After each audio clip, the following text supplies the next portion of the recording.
నమస్తే, welcome to Leo news. అట్టహాసంగా నారా చంద్రబాబు నాయుడు గారి ప్రమాణ స్వీకార కార్యక్రమం పూర్తయింది. అతిరథ మహారథులందరూ కూడా ఈ కార్యక్రమానికి హాజరయ్యారు. ఆ తర్వాత పవన్ కళ్యాణ్ గారు అలాగే లోకేష్ గారు కూడా వరుసగా ప్రమాణ స్వీకారం అయితే చేశారు.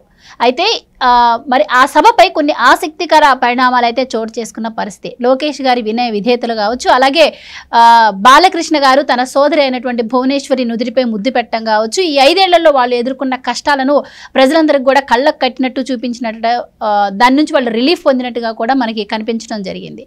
ఇక ముఖ్యంగా తీసుకుంటే పదవుల విషయానికి వస్తే కూడా అన్ని వర్గాలకు, అన్ని కులాలకు, అన్ని మతాలకు సమన్యాయం చేకూరుస్తూ మరి మంత్రి పదవులు దక్కినట్టుగా కూడా వార్తలు వస్తున్న నేపథ్యంలో మరి అసలు మరి రాబోయే ఈ 5 ఏళ్ల పాలన ఎలా ఉండబోతుంది, మరి ఇంకెన్ని గొప్ప గొప్ప పరిణామాలు కూడా ఆంధ్రప్రదేశ్ ప్రజలు చూడబోతున్నారు అన్న విషయాలను కూడా తెలుసుకునే ప్రయత్నం చేద్దాం.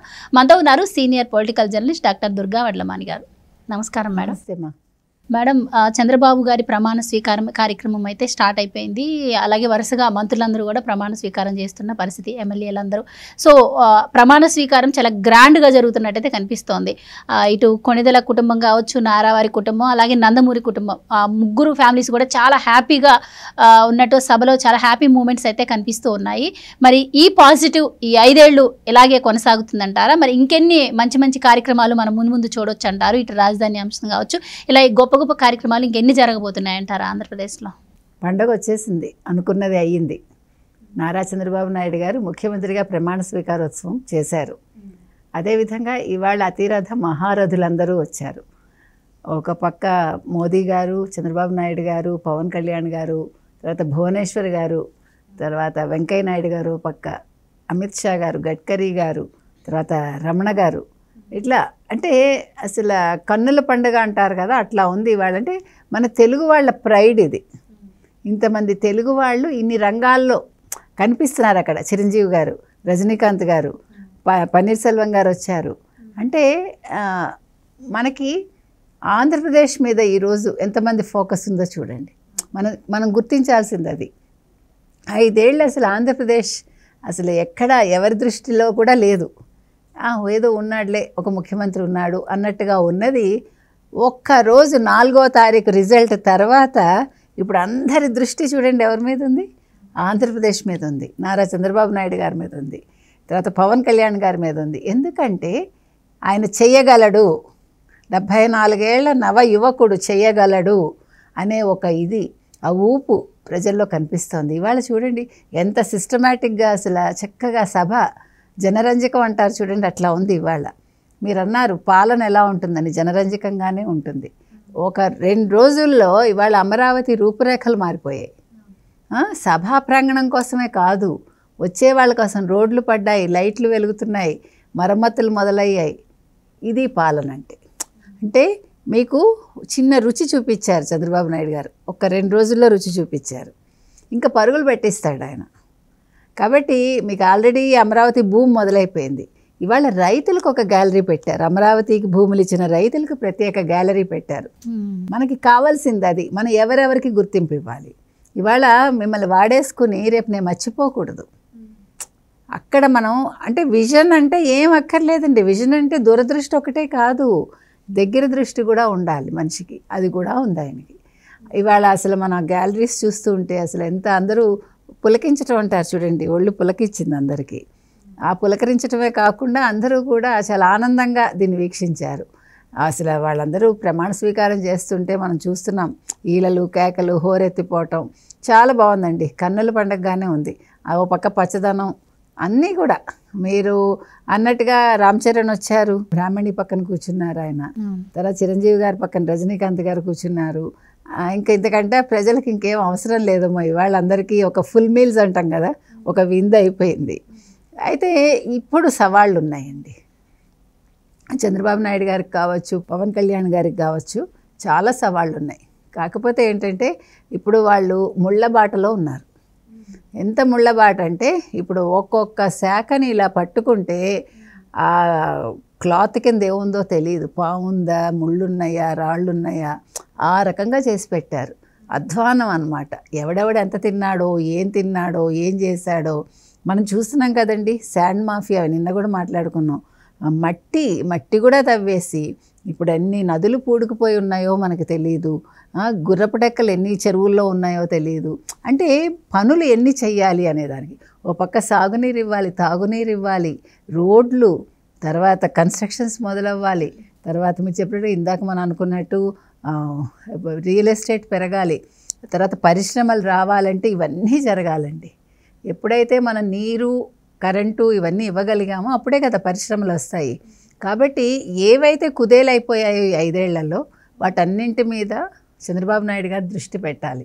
పెడతారు కూడా, కాకపోతే అంత ఈజీ కాదు. ఇప్పుడు మనకి స్టాంపుల్ రిజిస్ట్రేషన్ శాఖ అది ఎట్లా ఉందో తెలియదు, అక్కడంత అవినీతి ఉందో తెలియదు, ఎవడెవడు ఏ భూములు కబ్జా చేశాడో, ఎవడి పేరుని ఎవడు రిజిస్టర్ చేయించుకున్నాడో.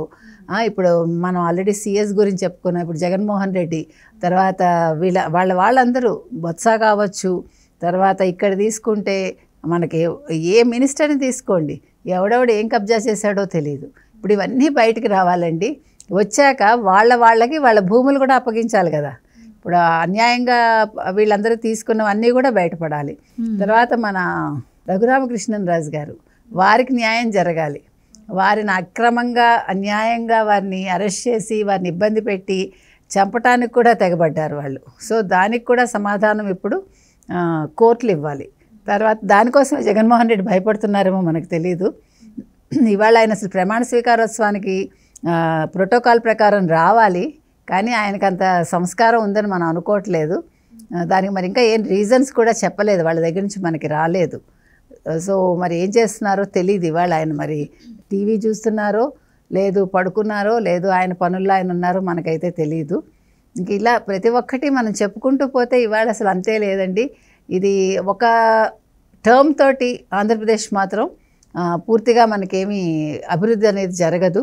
కనీసం ప్రజలు ఒక 2-3 టర్మ్స్ చంద్రబాబు నాయుడు గారికి ఇస్తే కనుకైతే, అంటే గతంలో చేసిన తప్పిదాలు చేయకుండా ప్రజలు, తప్పకుండా ఆంధ్రప్రదేశ్ నెంబర్ 1లో ఉంటుందండి. అందులో మనకు సందేహం లేదు. మీరు చెప్తున్నట్టు పసుపు అంటేనే శుభ సూచకం. ఆ పసుపు పండగ ఈరోజు అక్కడ కనిపిస్తున్న పరిస్థితి, మరి ఆ శుభం ఈ 5 సంవత్సరాలు జరుగుతుంది అని కూడా ఆంధ్రప్రదేశ్ ప్రజలు నమ్మే ఓటేసిన పరిస్థితి మనం చూసాం. ఇక ముఖ్యంగా సభా ప్రాంగణం వద్ద అయితే కోలాహలంగా ఉంది. అలాగే సక్సెస్ఫుల్గా కూడా ప్రమాణ స్వీకార కార్యక్రమం ముగిసింది. ఇక మంత్రి పదవుల విషయానికి వచ్చినట్టయితే మరి మంత్రి పదవుల్లో కూడా అన్ని కులాలకు, వర్గాలకు, మతాలకు సమన్యాయం చేస్తూ మంత్రి పదవులు అయితే కేటాయించారు అంటున్నారు. అలాగే 3 ఎస్సీ, ఎస్టీ, బీసీ మహిళలకు కూడా మంత్రి పదవులు దక్కాయి. సో ఎలా ఉండబోతుందంటారు? మీరు చెప్పినట్టుగా సమన్యాయం జరుగుతుందండి. అంటే మనకి లెక్క ప్రకారం 25 కాబట్టి బహుశా ఉప ముఖ్యమంత్రి పదవి మనం చెప్పుకున్నట్టు పవన్ కళ్యాణ్ గారికి ఇవ్వచ్చు.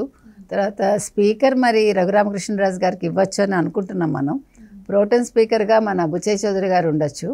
తర్వాత ఒక 3 అనుకుంటారు ఎడ్లకి ఇచ్చారు, 4 కాపులకి ఇచ్చినట్టున్నారు, సెట్టిబెల్జా ఒకరికి ఇచ్చారు, 5 కమ్మవారికి ఇచ్చినట్టున్నారు, ఎస్సీ, ఎస్టీ, బీసీ అందరికీ కురబ ఒకరికి ఇచ్చారు. అట్లా అంటే మాల, మాదిగా ఇట్లా చూసుకుంటూ వెళ్తే మహిళలకు కూడా ఇచ్చారు 3 ఎన్నో. సో ఏ రకంగా చూసుకున్నా కూడా సమన్యాయంగానే మనం చెప్పుకోవచ్చు. అంటే ఏకపక్షంగా ఎక్కడా లేదు. ముఖ్యంగా రాయలసీమకు కూడా ఈసారి ప్రాముఖ్యత ఇచ్చారు. ఎందుకంటే మనం కంచుకోటను మనం పగలగొట్టాం కాబట్టి ముఖ్యంగా రాయలసీమ వాళ్ళకి ఎక్కువ ప్రాముఖ్యత ఇవ్వాలి. అది ఆ ప్రకారంగా కూడా ఇచ్చారు. ఎందుకంటే నెక్స్ట్ టర్మ్కి మళ్ళీ రెడ్లు అక్కడ పాగా వేయడానికి వీలు లేకుండా అభివృద్ధి అనేది జరగాలి. ఎందుకంటే ఈరోజు అక్కడ తాగునీరు సమస్య ఉంది అక్కడ. సో అది ముఖ్యమండి. అటువంటి తాగునీరు, తర్వాత వ్యవసాయం కావచ్చు, ఇవన్నీ కూడా దెబ్బతినకుండా చూస్తే 5 ఏళ్లలో తప్పకుండా ఇంకో టర్మ్ మళ్ళీ చంద్రబాబు నాయుడు గారు రాయలసీమలో కూడా పాగా మళ్ళీ వేస్తారు. రైట్. విజన్కి మారు పేరు చంద్రబాబు అంటారు. మరి అలాంటి విజన్తోనే ఈసారి యువ నాయకులకు ఎక్కువగా అవకాశం కల్పించారు చంద్రబాబు అంటున్నారు.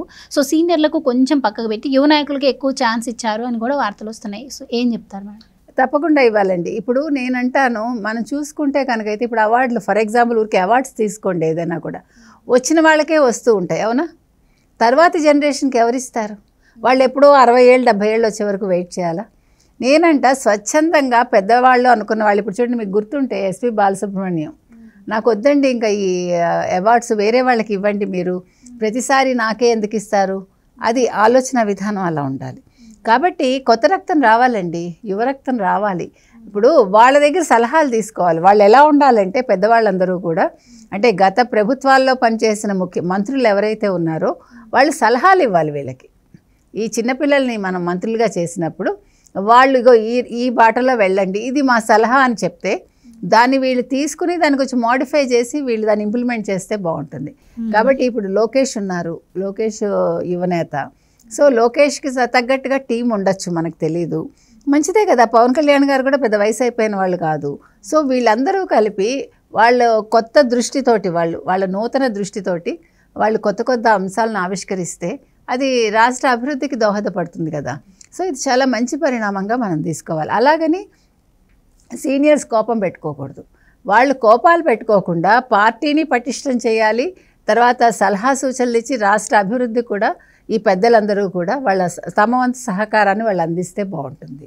తర్వాత ఇంకో విషయం మీరు అన్నారు ఇందాక, ఇవాళ నారా వారి కుటుంబం వచ్చింది, నందమూరి వారి కుటుంబం వచ్చింది, తర్వాత కొణిదెల వారి కుటుంబం వచ్చింది, చాలా ఆనందంగా ఉంది.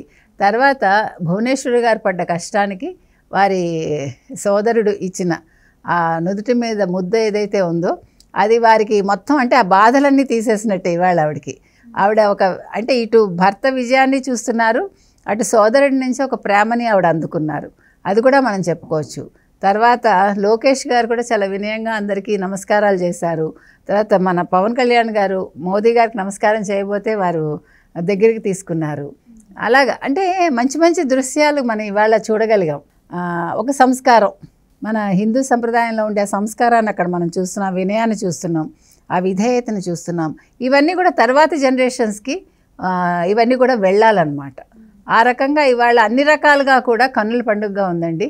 మన తెలుగుతనం అక్కడ మూర్తిభవించింది. అలాగే తెలుగుదేశం కావచ్చు, జనసేన కావచ్చు, బీజేపీ కావచ్చు, ఒక సమన్వయంతో వాళ్ళు చేసిన కృషి కావచ్చు, అదంతా కూడా ఇవాళ ప్రతిఫలించి ఈ విజయోత్సవాన్ని చాలా చక్కగా జరుపుకున్నారు. మనం ప్రతి ఒక్కరికి అభినందనలు తెలియజేద్దాం, అలాగే ప్రజలను కూడా అభినందిద్దాం ఇందులో భాగస్వాములైనందుకు. Right madam, thank you sir.